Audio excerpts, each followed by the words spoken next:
What's up mga Kanoypi? Here's your boy Forex Noypi. Kamusta mga Kanoypi?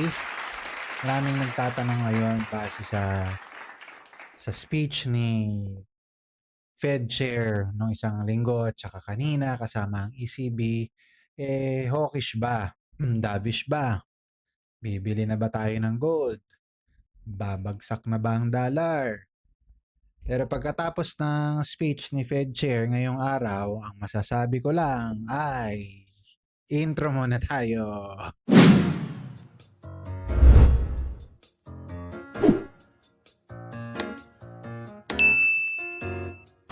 Alright mga ka-Noypi, welcome back to my channel. Here's your boy Forex Noypi. Mas naging komplikado ang market, yan ang masasabi ko lang, sa totoo lang.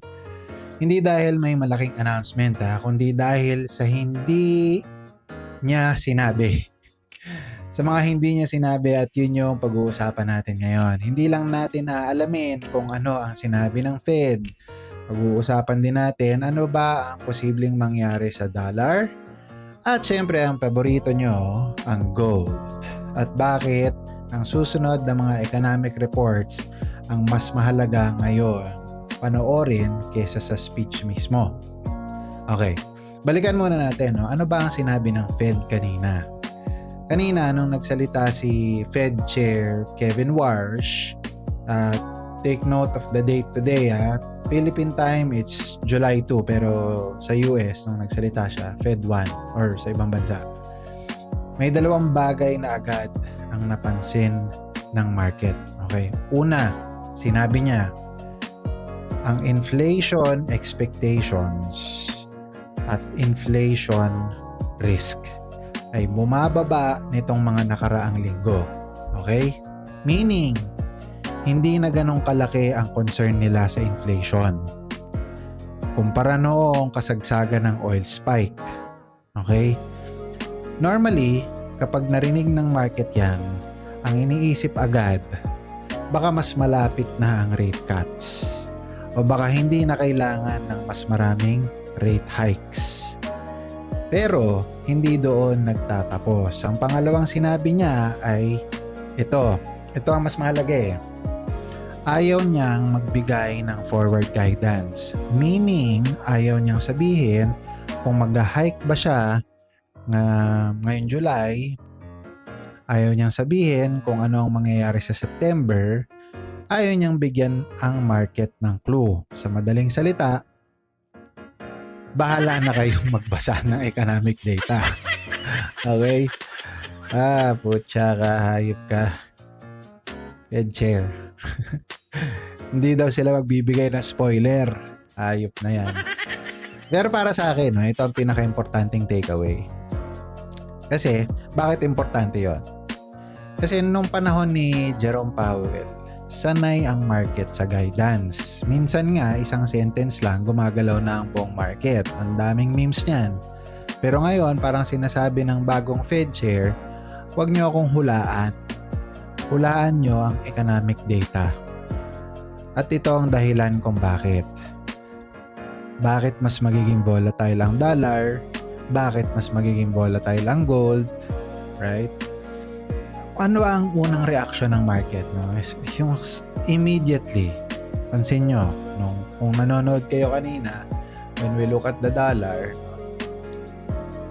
ayan if we look at this is the daily chart, I understand, but we're gonna go to our 4-hour chart. We're gonna go to the 1-hour chart.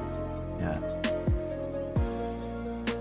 Kung makikita nyo yung 1-hour candle na yan, yan ang immediate reaction. Humina ang dollar. Bakit? Dahil narinig ng market na bumababa ang inflation risk.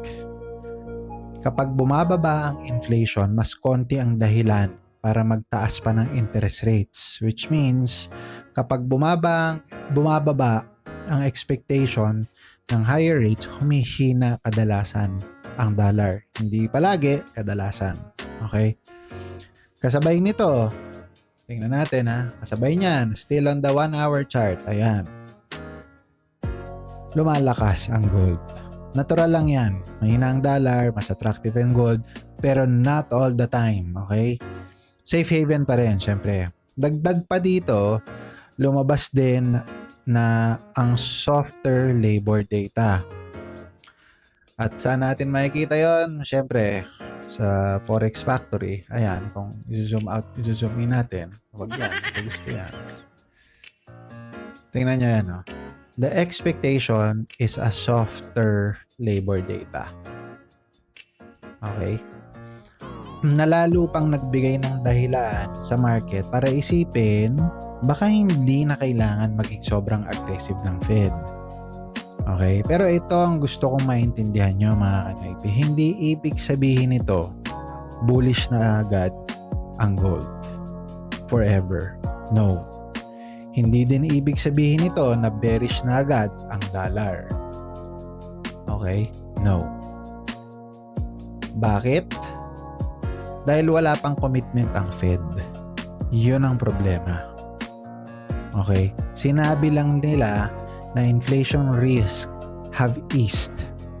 Pero hindi nila sinabi tapos na ang rate hikes. Which I doubt na mangyayari yun. Kasi napakalaking difference nun eh. Okay? Ano ngayon ang tinitingnan ng market? Ito ang mga susunod na magiging driver. Okay? Katulad ng sinabi ko, bukas or tonight, jobs data, NFP. Tandaan nyo, dalawa ang mandate ng Fed. To lower down inflation and to be better on jobs numbers. Okay? Kung biglang lumakas ulit ang labor market, pwede ulit isipin ng market na baka kailangan pa ng higher rate cuts, which means it's going to be bullish dollar, bearish gold. Okay?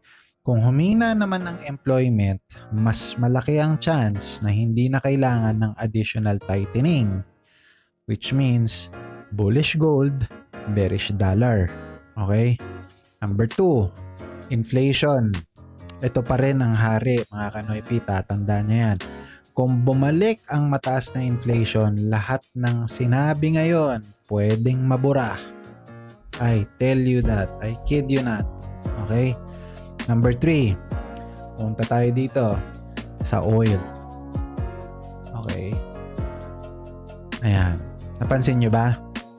Noong kasagsagan ng Middle East tensions, lumipad ang oil. Kapag tumataas ang oil, tumataas ang inflation expectations. Kapag tumataas ang inflation, mas hawkish ang Fed. Okay? Meaning, mas reactive sila to increase interest rates. Kapag hawkish ang Fed, ang nangyayari? Lumalakas ang dollar, humihina ang gold. Kasi lumilipat yung pera dun eh, di ba? Pero ngayon, habang humuhupa ang geopolitical concerns, bumababa rin ang pressure sa inflation. Ito rin ang isa sa dahilan kung bakit naging medyo relaxed ang tono ng Fed kanina. Anong ibig sabihin nito para sa inyo mga traders? Para din sa akin, okay? Sa mga aspiring fundamentals dyan, fundamental traders dyan, ito ang pinaka-importanting lesson. Huwag tayong mag-trade base lang sa speech. Ang speech, nagbibigay lang yan ng framework. Pero ang economic data, nagbibigay ng direksyon. Okay?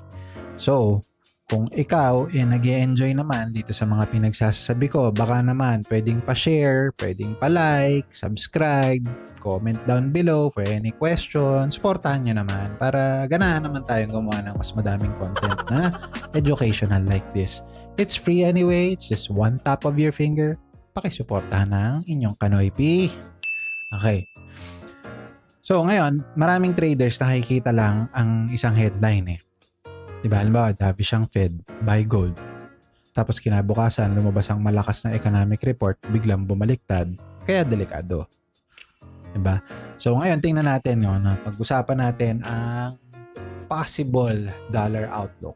Okay. On a technical basis, technical perspective, we do see a resistance here. Right at that 101 zone, which it was tested. It went down, it did not go back to 100, and then it flew back up again, but not enough. It's still testing that zone, right? So, ano bang bias ko? Okay. Short term, short term, pwede pang magkaroon ng pressure ang dollar, which means there's a possibility that it might go down. I'm not saying that I will short the dollar. Okay, I'm not saying that. Absolutely not. However, dahil ang dahilan nito ay dahil nga medyo nabawasan ng inflation fears. Okay? Pero hindi nga ako magiging aggressively bearish dito eh. Bakit? Dahil hindi pa naman nagbago ang official policy. Wala rin namang sinasabi pa. Wala pang rate cuts, wala pang announcement. Hindi pa buo ang puzzle sa makatuwid, no? At sa sinabi mismo ng Fed, okay, ang economic data ang magdidikta ng susunod nilang hakbang. So, bukas, for sure, all eyes on NFP. All eyes on labor data. Okay? Sa gold naman, pag-usapan naman natin yung gold. Okay, punta tayo sa gold. I actually had the position here which was trailed out kanina. So, burahin na natin yan. At tanggalin na natin to. And then, let's just quickly mark out a lovely zone that formed here, which I like. Okay. Sa gold naman, nagkaroon tayo ng relief rally. That's what I call it. A relief rally. Pero gusto kong maging maingat eh. Kapag nagkaroon tayo ng sunod-sunod na weak data, pwede pang magtuloy-tuloy ang rally nito to the upside. Okay? So, gusto ko mag-ingat. Pero kung magulat ang market sa mas malakas na employment o mas mataas na inflation rate, pwede ring mabilis itong mag-correct. Okay? Remember, gold loves uncertainty. Pero gold hates rising yields. At yan ang dapat bantayan. Okay? So, at least before I close, no, sa mga taong nagsisimula pa lang, let's talk a little bit about trading psychology. Just a touch on it. Ito rin ang panahon na maraming traders ang posibleng ma-FOMO. Fear of missing out. Okay? Makikita nila malaking green candle, tatakbo agad. Pero tandaan nyo, professional traders, hindi yan naghahabol. Professional traders, naghihintay ng confirmation yan. Hindi natin trabaho na hulaan ng Fed. Trabaho natin sumabay sa probability. Kung bullish ang dollar, sige, sasabay tayo. Kung bearish, sasabay tayo. Hindi tayo loyal sa bias. Okay, loyal tayo sa data. Data, no numbers, the numbers will not lie. Okay? So ano pa yung mga kailangan bantayan natin ngayong patapos na linggo? Okay? US labor data, alam nyo na yan. Inflation reports, treasury yields. Tingnan natin syempre yung reaction ng dollar index, gold price action, oil prices, yung mga susunod na statements ng Fed officials. Lahat ng yan mas mahalaga kaysa sa opinion ng kahit sinong analyst, kahit sa akin. Okay? So, sa kabuuan, hindi naging sobrang hawkish ang Fed. Hindi rin naging sobrang dovish. Mas pinili nilang ilagay ang bola sa economic data. So, yun ang susundan natin. At para sa ating mga traders, magandang balita to. Dahil ibig sabihin, mas magiging technical ang market. Hindi technical price action ang sinasabi ko. Ibig sabihin, they are looking for tangible, quantifiable data. Mas magiging reactionary ang presyo. At mas maraming oportunidad, mas marami para sa mga disiplinadong traders ha. Walang oportunidad doon sa mga hindi pasyensyoso. Yung mga matitigas ang ulo, tamaan sana. Okay? Kaya wag tayong mauna sa market. Hayaan natin magsalita ang price. Hayaan natin magsalita ang data. Hayaan natin magsalita yung mga tangible, quantifiable metrics natin. At saka tayo sumabay. Okay? Mga Kanoypi, maraming salamat sa panonood. Kung nakatulong tong video na to, don't forget to like, subscribe, and share. And tandaan, the trend is your friend until it ends. Hindi until it bends, ha? Until it ends. Happy trading, everyone. I'll see you on the next video.